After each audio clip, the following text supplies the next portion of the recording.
sebenarnya pentingnya si aspirasi itu ditindaklanjuti itu apa gitu, karena ini ngeling dengan CRM. Kalau dulu mungkin aspirasi dari masyarakat itu diarahkan.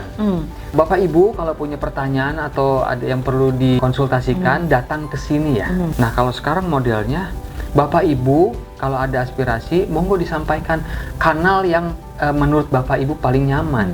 Apakah menggunakan Instagram, apakah Bapak Ibu menggunakan Twitter, atau datang langsung. Nah, jadi Pemprov DKI Jakarta yang menyesuaikan membuka dengan banyak kanal ya. Iya. Sebenarnya kalau sebelum krisis itu gitu ya, apa sih yang dilakukan teman-teman tuh Kang di provinsi gitu agar tidak menjadi krisis gitu? Kalau disebut krisis kadang-kadang terjadi begitu saja Bu Ika. Ini bagus nih gue terjadi begitu saja gitu.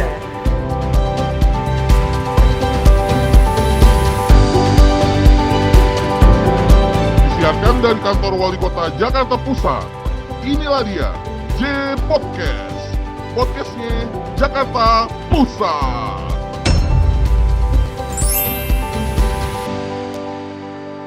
Kembali lagi di J Podcast bersama saya Ika Melanuntari.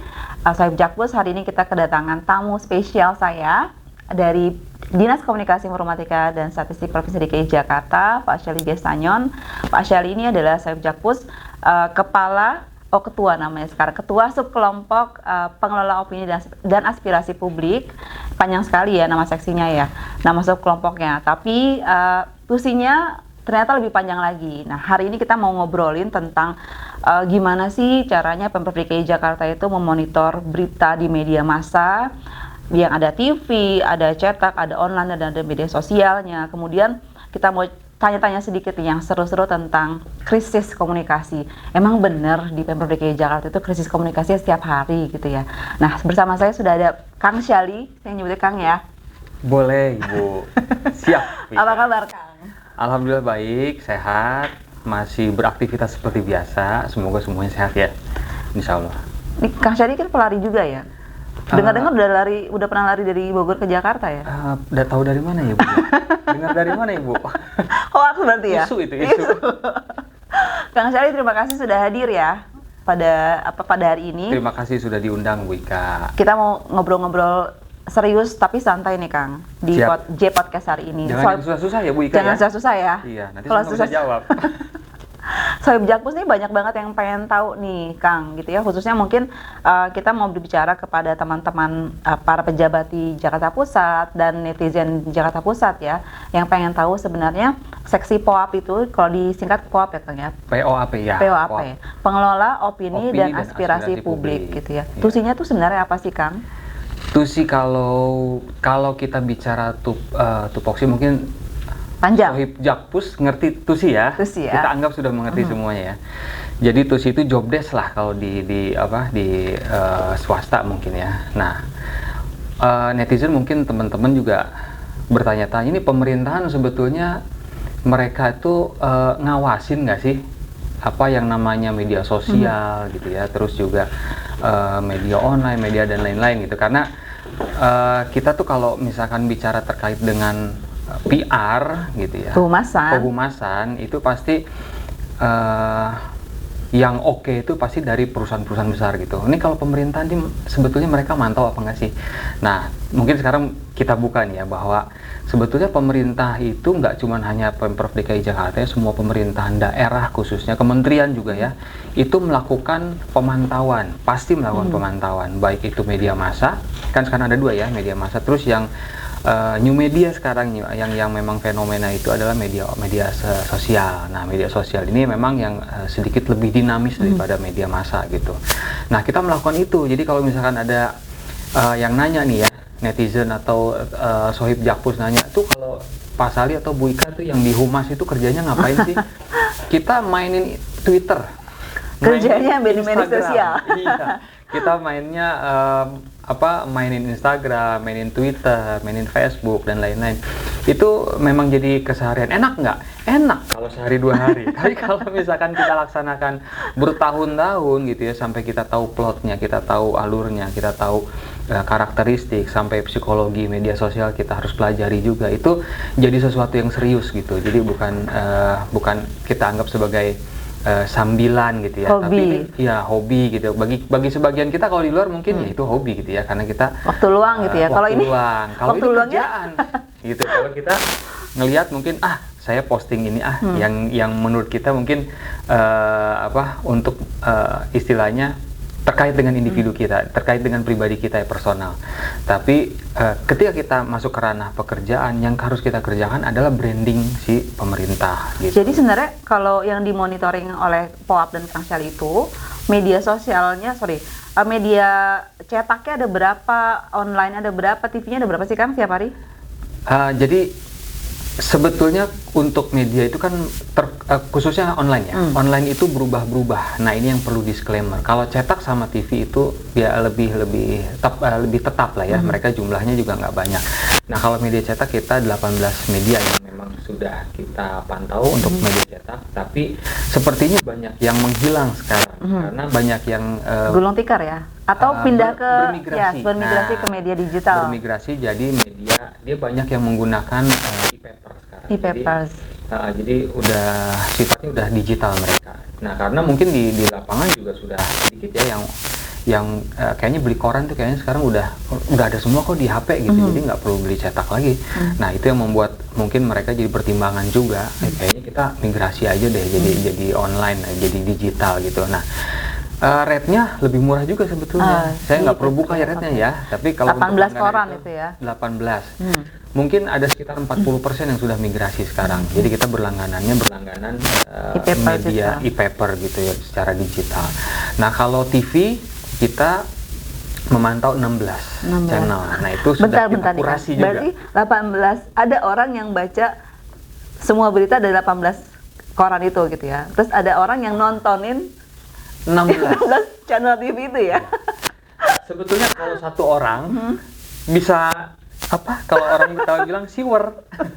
Kalau kita dibagi, jadi ada editornya lah. Kalau TV itu dibagi 5 orang, kalau media cetak itu dibagi 4 orang. Jadi nggak semuanya dia cetak dia baca semua ya pasti bagus kalau misalkan dia masih bisa baca besoknya gitu.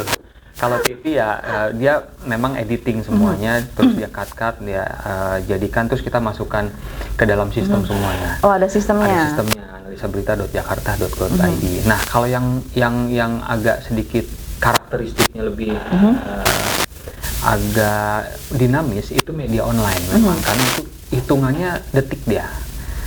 Sifatnya mungkin lebih cepat.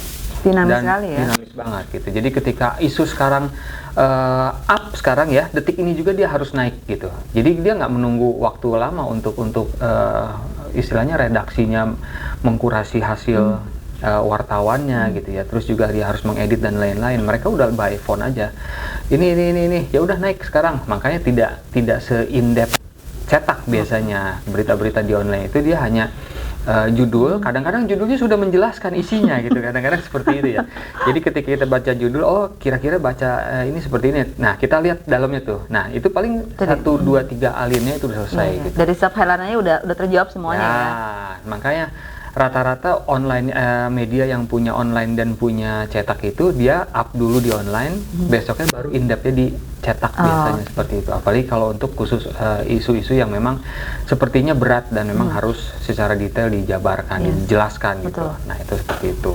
Menarik banget nih. Tadi kita ngobrolin soal sistemnya gitu. Analisa berita.id, .jakarta.go.id.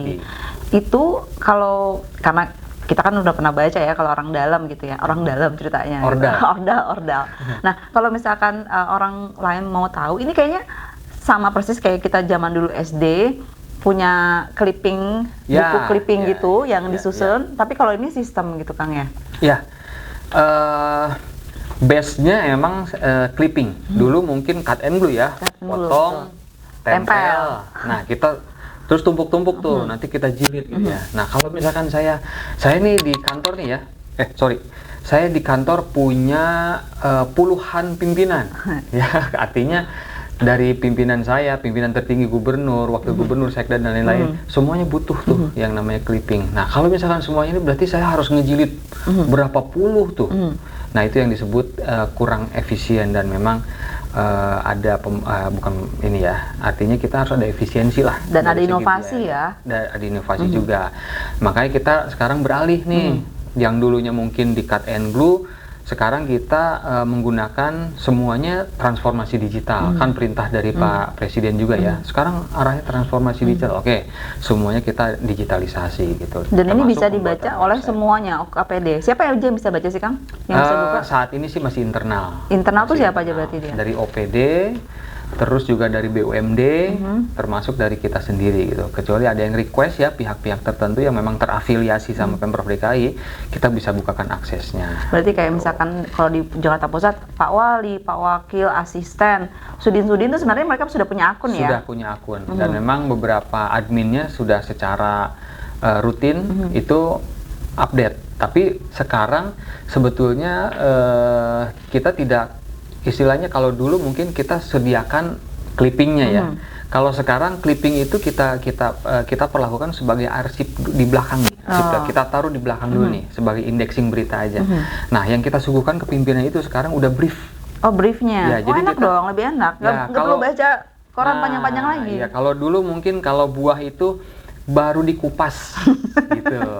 Silahkan gitu. Kalau sekarang sudah dikupas, sudah dipotongin, sudah dikasih garpu, tinggal up. gitu. Jadi istilahnya kita memberikan pelayanan lah pada pimpinan. Jangan sampai pimpinan itu ketika kita kasih clipping, kan nggak ada yang kecil ya, Bu Ika pernah lihat mungkin ya, clipping tebal-tebal, kapan bacanya Bu? Iya.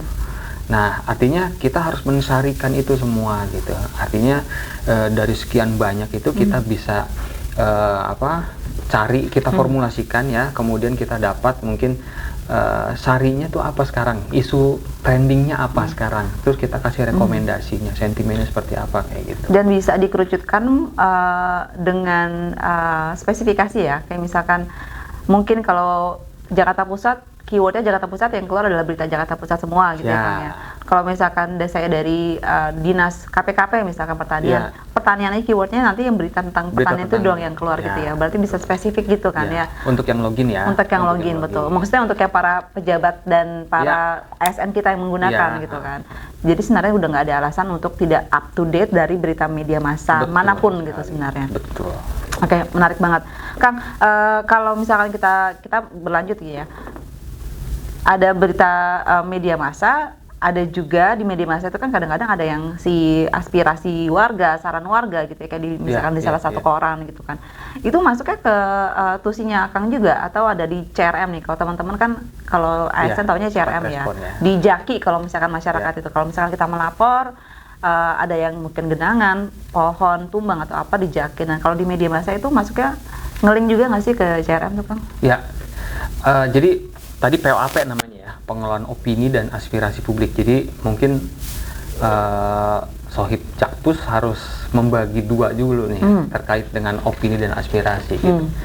Nah, kalau yang tadi kita bicarakan itu opini itu semuanya tuh. Jadi pembentukan opini gitu, opini publik lah yang biasanya itu kalau misalkan dalam bentuk narasi, artikel dan lain-lain. Nah, itu berarti ada opini-opini dari narasumber, opini dari media juga gitu.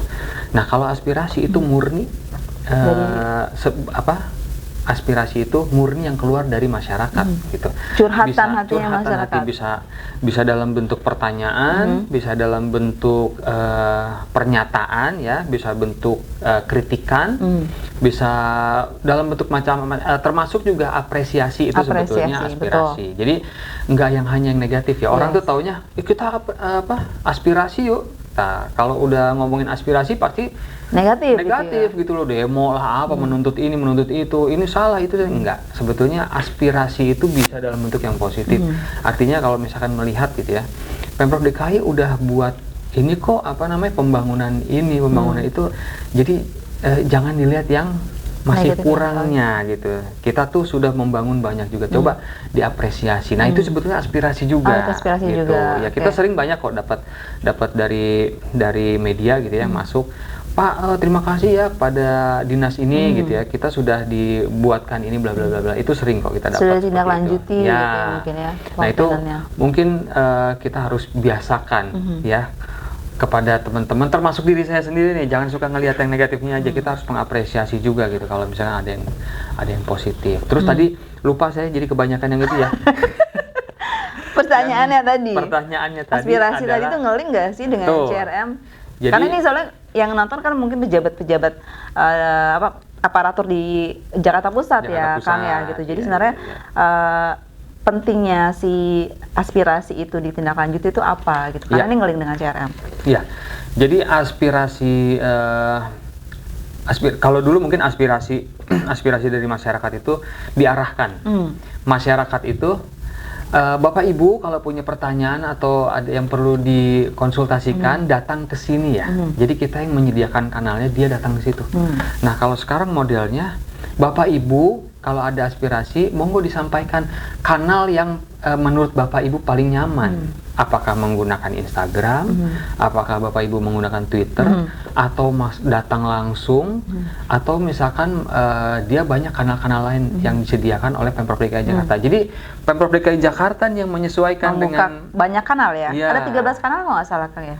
kalau nggak salah sekarang nambah, Oh, termasuk nambah. yang dari 15 kalau nggak salah. Nah sekarang termasuk yang ini nih, yang aspirasi melalui media massa, itu menjadi salah satu kanal di CRM. Tambah Artinya banyak bisa berarti dijaki. masyarakat punya pilihan untuk Ya. komplain aspirasinya ditambahkan di Di mana media saja misalkan gitu. ya, kalau aduh saya lewat media aja lebih cepet deh gitu ya, nanti akan masuk CRM juga dan akan tindak lanjuti oleh OPD, jadi sama, nanti kanalnya jadi satu gitu. Oke. Ini kalau misalkan nggak ditindaklanjuti gimana si aspirasi nih Kang oleh UKPD atau OPD? Nah kalau sudah masuk CRM ada sanksinya ya, terutama kepada OPD-nya gitu. Makanya kalau misalkan aspirasi sudah masuk ke CRM, OPD itu akan TL secepat mungkin. Termasuk yang dari media massa itu. Oke. Jadi sudah tidak ada lagi tuh yang namanya aspirasi dari masyarakat itu ditunda berbulan-bulan, kecuali yang memang secara sistem atau secara penganggaran dan lainnya ada beberapa faktor ya yang membuat aspirasi tersebut nggak bisa diselesaikan dalam waktu singkat. Saat itu juga, gitu. Betul.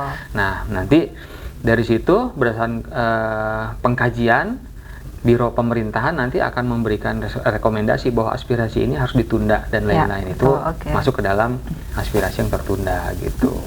Kalau misalkan ngomongin yang tertunda misalkan ya Kang ya, aspirasi yang tertunda gitu ya, atau kalau kita ngobrolin, ini kan seru banget ya kalau ngomongin Pemprov DKI Jakarta, kayaknya ada setiap hari di media massa gitu ya, terkenal banget.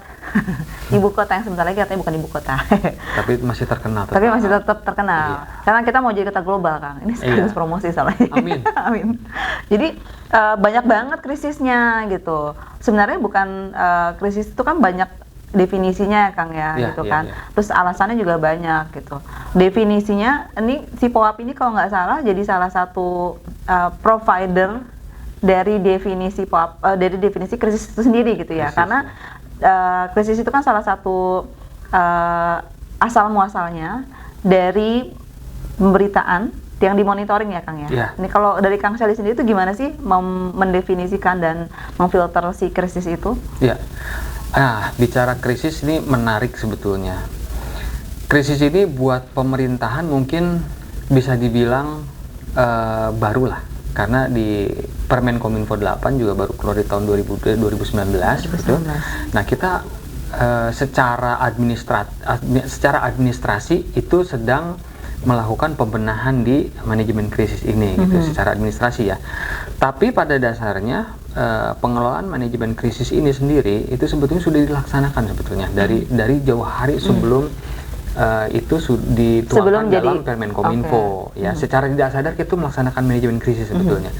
Nah ini terlihat dari mitigasi-mitigasi yang dilakukan oleh Pemprov DKI ya, berbagai isu dari zamannya gubernur A, gubernur B, gubernur sampai gubernur terakhir itu nggak ada tuh yang namanya flat 5 tahun nggak ada isu misalkan, nggak mungkin, apalagi DKI gitu ya, yang mana istilahnya dia itu jarum jatuh aja bisa jadi bisa isu kedengeran ya? gitu. Dan di sini memang irisannya kuat sekali dengan pemerintah pusat gitu ya, center dari pemerintahan, kemudian juga center dari perekonomian, satu lagi yang paling penting center dari perpolitikan Indonesia. Betul. Nah ini yang membuat isu yang berkembang di DKI itu sangat dinamis dan seksi gitu ya. Seksi gitu. Apa yang terkait dengan DKI itu seksi. Itu seksi. Bahkan media luar pun, media maksudnya bukan luar ya, bukan luar negeri ya, luar Jakarta, maksudnya lokal di luar itu bisa. Kalau misalkan ada banjir DKI itu bisa gitu, menceritakan, mereka menceritakan gitu. tentang banjir DKI gitu. Padahal banjir di daerah sendiri lebih gede gitu. Gede. Nah, kita stop di situ. Kita stop di situ. Nah, terus isu kita itu, apalagi dalam beberapa event, dalam beberapa kesempatan event lah ya, sebut misalkan pilkada.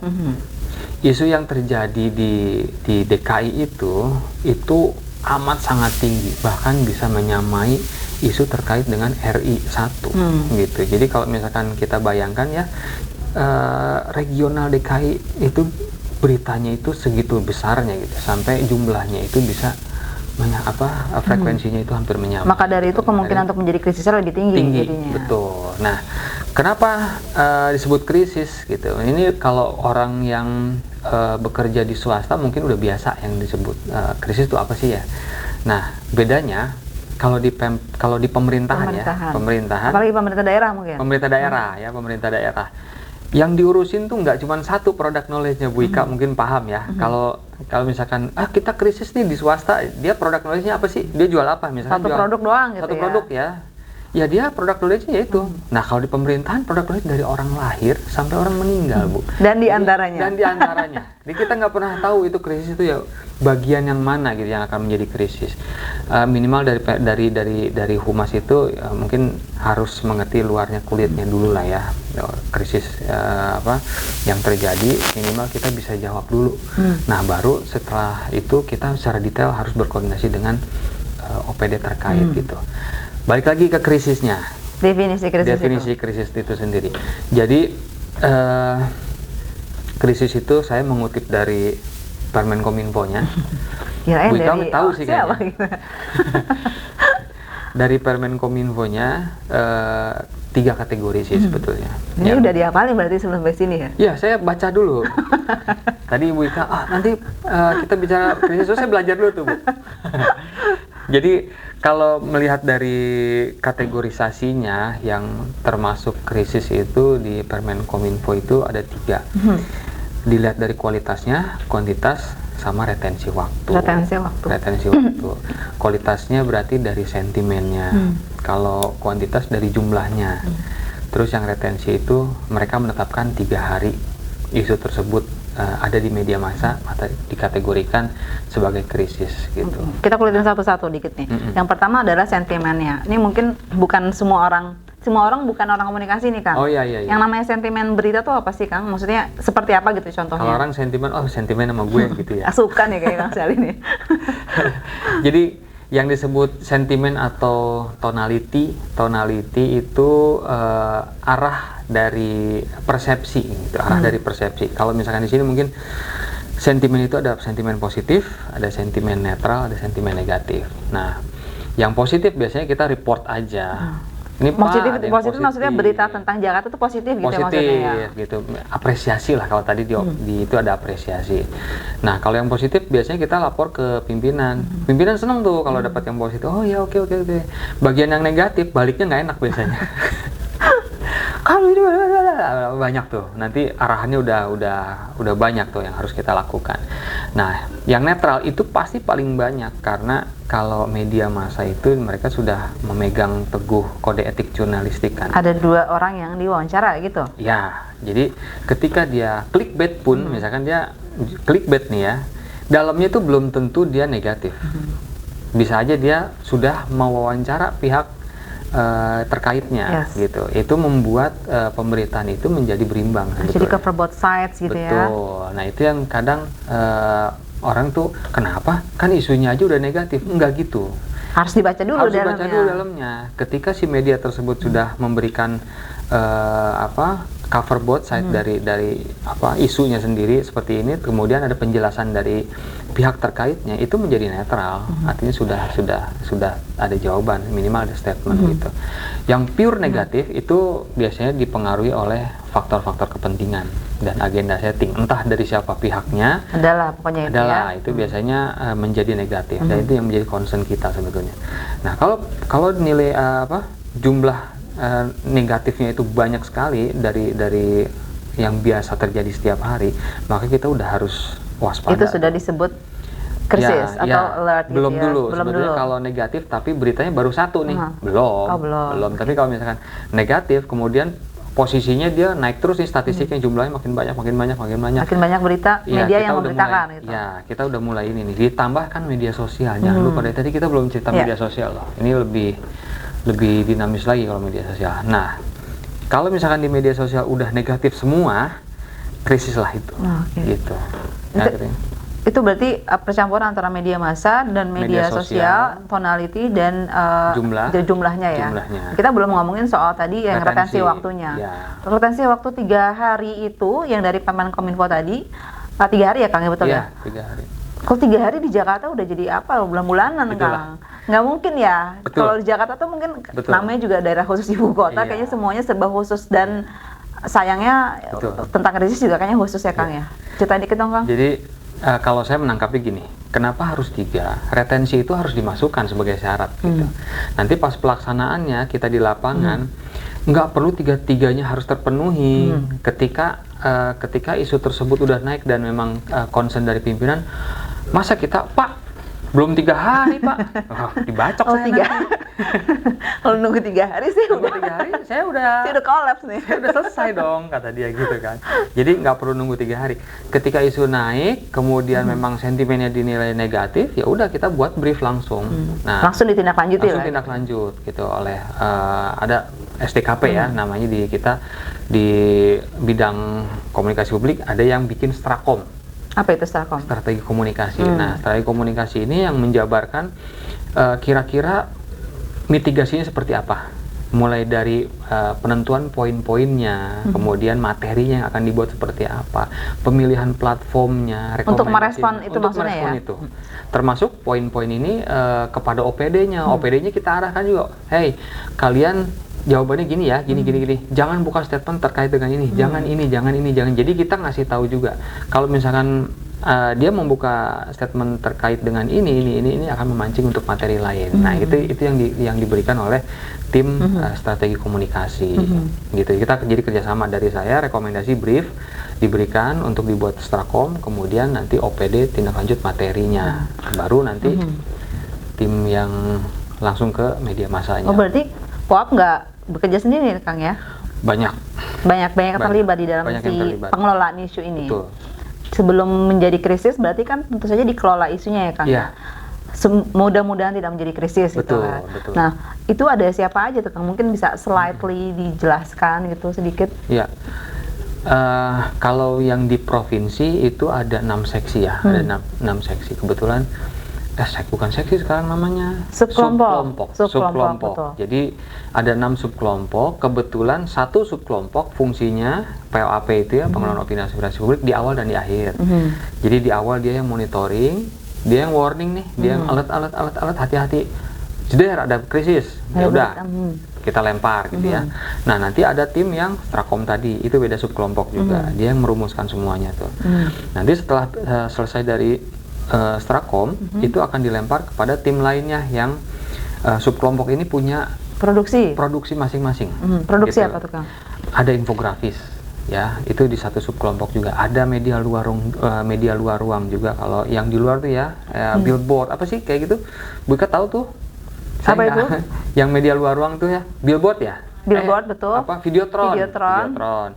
Nah, videotron, infografis, media sosial terverifikasi, kemudian yang bertugas langsung berkoordinasi dengan media massa, kemudian media internal Berita Jakarta.id, ada Berita Jakarta.tv juga sekarang udah punya televisi digital.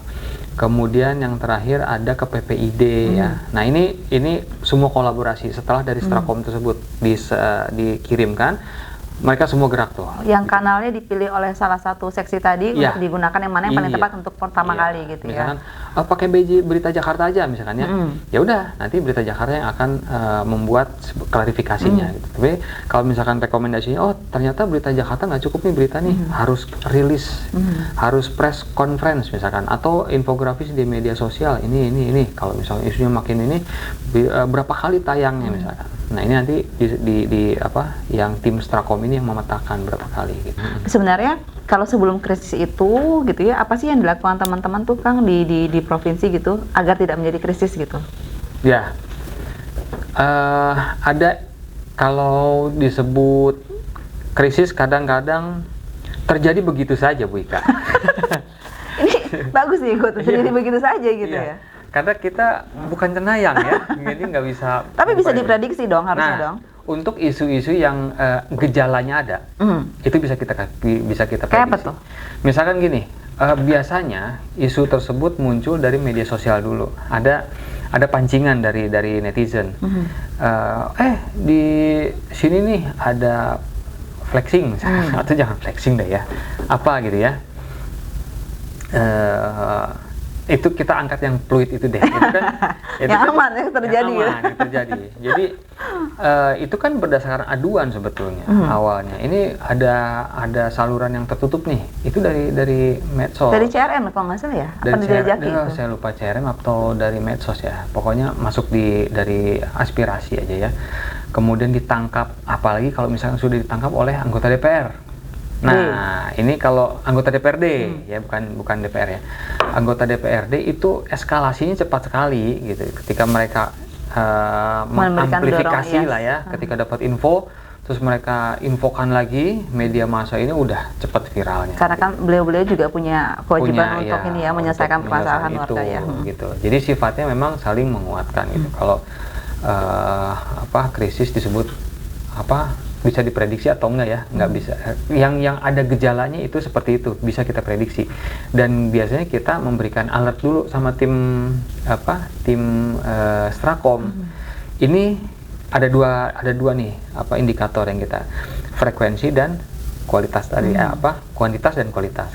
Kuantitasnya kita kasih tahu frekuensinya tinggi atau rendah atau sedang. Nah, kategori rendah itu biasanya hitungannya belum sampai 5 berita gitu ya. 3, di bawah 3 lah itu masih rendah. Sudah efektif strateginya gitu ya. Apakah sudah meredam isu-isu itu gitu ya? Betul. Jadi fungsi monitoring sama fungsi evaluasi. Terakhir kita hitung lagi tuh efektivitasnya seperti apa.